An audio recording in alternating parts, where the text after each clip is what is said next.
Hey guys, remember me? Yay. Sorry for the pink teeth if you notice that, or the pink tongue. It's just I had a frozen drink, well, a slushy, before I made the video, and I now have realized it's a bad idea. Okay, so as you can tell by the title, I saw The Hunger Games Catching Fire. Now obviously you know every time I do a movie review there's going to be spoilers, but obviously if you've read the book you know there's going to be spoilers, so like it matters. If you haven't read the book, then why are you watching my video? And it would explain a whole lot in what happened in my cinema today. Yeah. Actually no, I'll talk about that first, then I'll do the rest. Okay, so you're still watching this and you don't care if you get spoiled? Awesome. Anyway, so automatically when a franchise sort of thing comes out and they've got their books and they've got their movies, when something like that comes out, I'm going to assume that everyone's read the book. They might be a bit slow behind it, trust me I am, so don't take offense.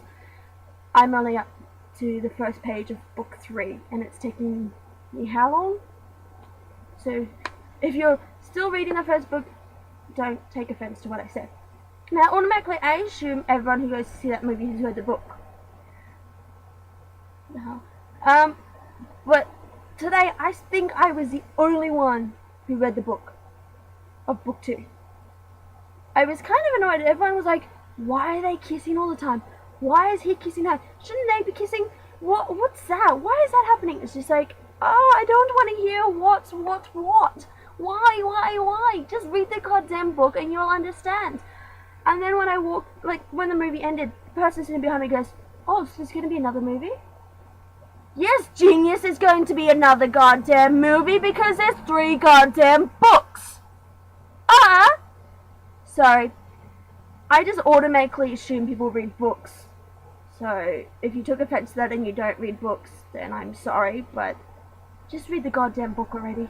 It's not that hard. It's only like half a dozen pages and an alphabet in various different forms. Yeah. Sorry. Okay, so back to the fun stuff. I'm going to do the plot summary and then the cast list. I'm really sorry, guys.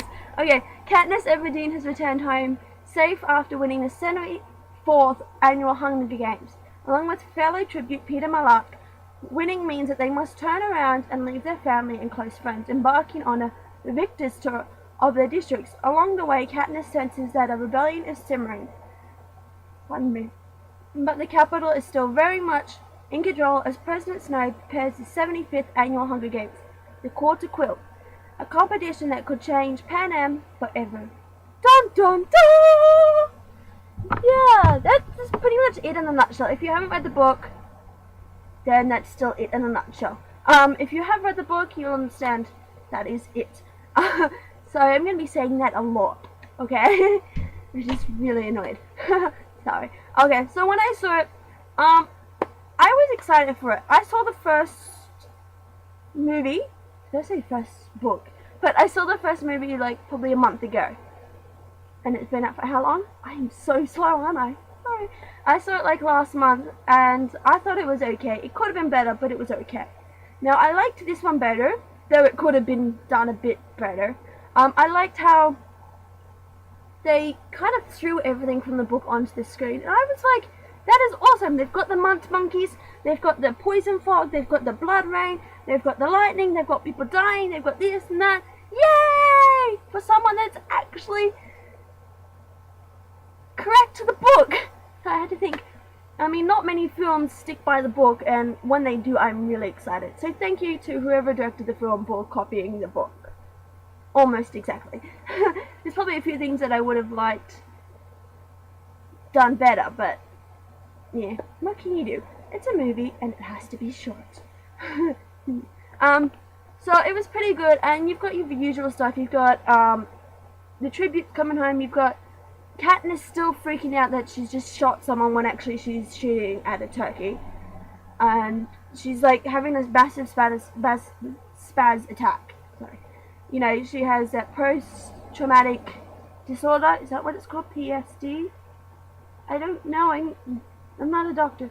I'm sorry if I've offended anyone, but she has that post-traumatic distress order, whatever it's called. And so when she's trying to do something that's very normal, she freaks out because she's seeing the people that she killed. And she doesn't know how to cope. And even though Peter's been through it with her, she still doesn't know how to cope. She's just like, I'm just a mess. And like, she knows she's a mess. And she knows she's going to keep experiencing it. And that's what's really upsetting to her. And then President Snow's all like, I saw you kissing Gale, so you have to pretend that you actually love Peter, or your whole family dies. It's like, yay, President Snow, I will love Peter! Yay!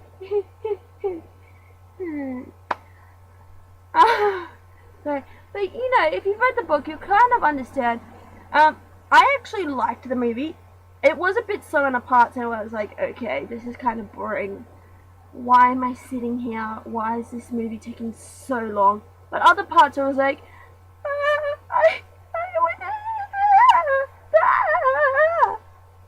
yeah, I was actually like that in the cinema.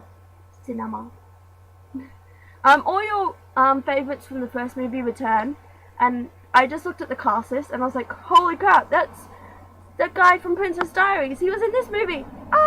I thought it was someone else, but I was like, totally cool. But if you want to see this movie, then go right ahead. I'm not stopping you, because I recommend that you go see it, especially if you're going to see part 3, which comes out next year. And as far as I know, well, according to the internet, it's going to be put into 2 parts, which I don't understand why, because the book's already like this big. I mean, understandable if the book was this big, but it's not Harry Potter, so it should be in one movie. But since everyone wants to do part 1 and part 2, I don't understand why, but I will still see it anyway. Mind you, I could be wrong because I'm following the internet, and the internet says one thing and I could be wrong. So, yeah. Okay, so, now, like I said, all your favorites return, and everything is kind of a bit, full on. Now, if you felt emotions during the book, like if you cried, or if you felt angry, or if you just wanted to, you know, smash President Snow like I did, then all these emotions would come through differently when you see the movie. In the book, I mean, I was upset when stuff happened in the book, but in the movie I was like, oh my god, I am crying. Why am I crying? This is so sad. And then when President Snow did his set, I was like, dude, I want to kill you right now. I really want to kill you because you're really goddamn annoying. Okay? So, you know, your emotions will feel stronger when you see this movie, and it's really upsetting. Okay, so the cast list, Katniss Everdeen, again, played by Jennifer Lawrence, which I don't think will change ever, because there's only like 1 movie left, so it obviously won't change. Oh, but before I go with the rest of the cast list, they actually didn't say some of these names, so be prepared for names that I don't know who they are. Sorry. Gale Hawthorne, played by Liam Hemsworth. I was, even though Gale wasn't on screen as much in this movie, I was really surprised at how Liam played it. I think Liam does a really good job playing a guy that's only on screen for several scenes, especially in this one. Marvel, played by Jack Quaid. Ripper, played by Taylor St. Clair. Greasy Sue, played by Sandra Alice Lafferty. Now, obviously I'm guessing those 2 people come from the markets. Now, they didn't use the people's name. Or if they did, I didn't hear it, because the people around me were talking, and I was like, goddamn mother truckers, if you don't shut up, I will go schizo. Sorry. Just having that moment, aren't I? And so, you know, it didn't sound like they were saying names, so when someone was having like a bloody eye, you were just like, oh, so your eye's just bleeding. Who are you? Why should we care about you? So, I'm sorry. Hamish Abernathy, he's back, yay! He's played by Woody Harrelson, and I actually love Woody Harrelson. He's a really good guy to cast in your movies. If you want me to see your movie, then cast him. But I think he's stereotyped, because he was in Cheers, and he played a stupid, he played an idiot who worked in a bar, and then in another film I've seen him in, he played an idiot again, and then in another one he played a drunken idiot, and then he played an idiot, and now he's playing a drunk. So I think he's being stereotyped in everything he does, but I've only seen a handful of his movies, so just the ones I see, could be the ones where he's stereotyped. But he does a really good Haymitch. I mean, I couldn't see anyone else playing Haymitch because he's like playing the drunk, and I'm just like, dude, that is really awesome. And thank you for being stereotyped because you do an awesome Haymitch. Peter Malark, played by Josh Hutcherson. I like Josh because he does, he plays an important role, which is Peter, and he does a really awesome job in it, which I really like because he's like, oh yeah, I'm really tough and I'm trying to love Katniss and I'm trying to do this and that. He has like a massive thing on his plate, sort of thing. Yeah, but I don't know. Don't take this the wrong way, but I think they were spot on with Peter Malarkey. I think with the other two, they're a bit older, whereas Josh looks like he's younger, so he can play the perfect Peter, but the other two are like older and they seem more mature to play their characters. Like, don't take it the wrong way, it's just what I think, okay? Primrose Everdeen is played by Willow Shields. Obviously we know who she is, and that's Katniss's sister. She only has like 2 scenes, and those 2 scenes were okay. They could have put it more effort into the scene, but it's not Willow's fault because she was doing what she was told to do. And I think if she wasn't told to do that, then she could have had a better job at doing it. Katniss's mother is played by Paula Malcolmson. You obviously know who that is. President Snow, played by Donald Sutherland. That guy creeps me out. He does a really good President Snow. I was like, dude, I don't think I've seen you in anything else because I don't know, but you freaked the hell out of me, and I would hate to have you as our president. So, yeah. Effie Trinket is back, played by Elizabeth Banks. Girl, is that all your hair? You know how Effie's got all that crazy wigs? I kept wondering if that was Elizabeth Banks' real hair. I was like, that is, I didn't like her costumes though. They were too over the top, but that's Effie, so it's not anyone's fault. I just thought it was over the top and just a bit weird, but that's okay. Octavia is one of the stylists, and she's played by Bruce Bundy. It's a chick, by the way, so yeah. Flavis, did I pronounce it? Is played by Nelson Senio. Again, one of the stylists. Cinia! I like Cinia, mainly for the fact it's played by Lenny Kravitz, and Lenny Kravitz, if I remember correctly, is a musician. So, I think Cinia is a really great character because even though we don't know much about him besides the fact that he's a stylist, he's really great at it, and I think Lenny Kravitz brings out an awesome part of it, and it's really amazing, so thank you. Caesar Flickerman is played by Stanley Tucci. Sorry if that's not how you pronounce it, but I found that out just then, and I was like, holy crap, he's the guy that plays plays Caesar? My bad. Oh, that is so awesome. So I found that really cool. District 11 Mayor is played by Afma. I'm not pronouncing the rest of your name because I don't want to make a fool of myself, and I already have. Sorry. There is a few other characters who, even though they play an important role, they don't play, even though they play an important role, they don't really have as much as a scene.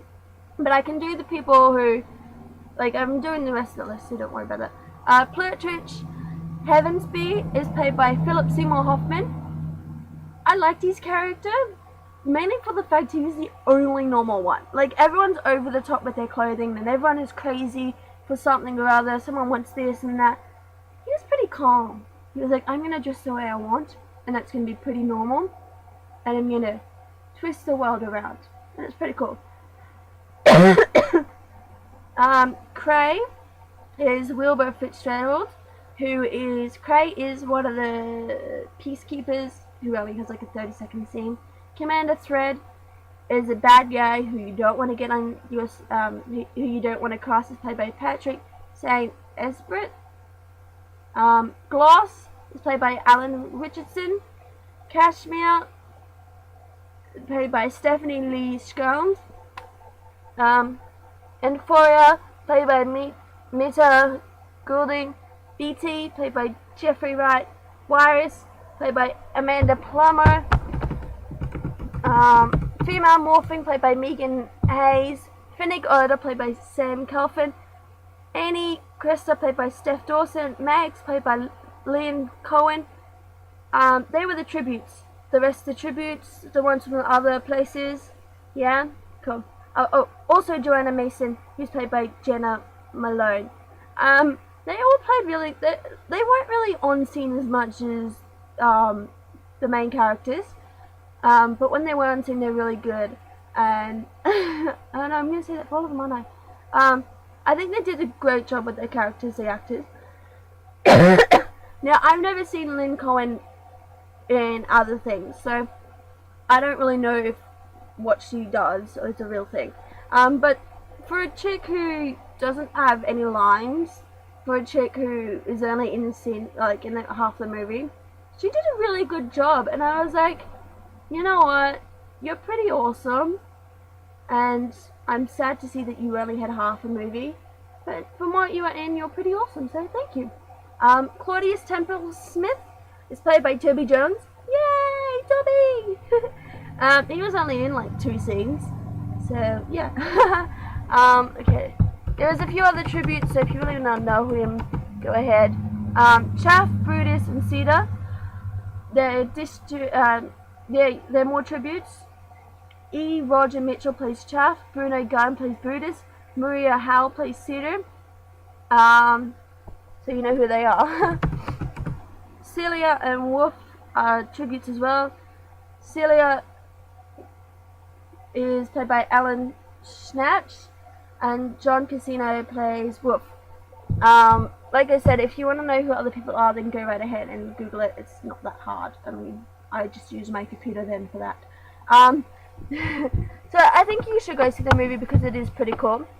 I was really annoyed at the fact that no one understood what was going on besides me. Well, as far as I know when I walked out, everyone said they didn't understand. I was like, what the hell? But if you read the book, you will totally understand what's going on, and you will kind of get bored because it's just like, I've read this part and I know what's going to happen. You know how in the book Peter says Katniss is pregnant? In the book, they make a big deal about her pregnancy. Like, they do several pages worth of pregnancy stuff. In the movie, they're just like, oh, she's pregnant, yay! Cut it! We don't ever want everyone to know why she's pregnant. We don't want everyone to know this and that. And, like, that's it. In the book, they make, like, this big deal how Katniss is supposed to be careful about her stomach. How Katniss is supposed to be going, oh, my baby, sort of thing. In the movie, she's like, yeah, and I'm not pregnant, so I'm going to go save Peter, and I'm going to go save other people, and I'm going to do this and that and not give a damn. It's like, so you're pregnant, and you left everyone else in the audience saying that you're pregnant, but you're fighting, and you're leaving the audience members kind of confused on what's supposed to happen and what's not supposed to happen. So the few people were like, she's pregnant, but she's still doing this? I mean, if I was pregnant, I wouldn't be doing that. I'd be like, nope, dude, I'm putting my foot down. But I'm not pregnant, so whatever, and Hunger Games is a fictional movie, so whatever. And, yeah, I don't really know what else to say without seeming really, really weird. So, if you've seen the Hunger Games, then you will know what I'm trying to say, if you get what I mean. If you read the books, thank you. If you haven't, you should go read them because they're worth reading and they kind of explain a whole lot more than the movies did. If you've seen the movies, it's super awesome, and I'm glad you've watched the movie. I don't know what else to say. So go watch the movie if you're a Hunger Games fan. Read the books, whatever, and bring on Mockingjay. I don't know how to do it, so I'm not going to do it. You know that. Yeah, is that it? Right. So until we meet again, bye.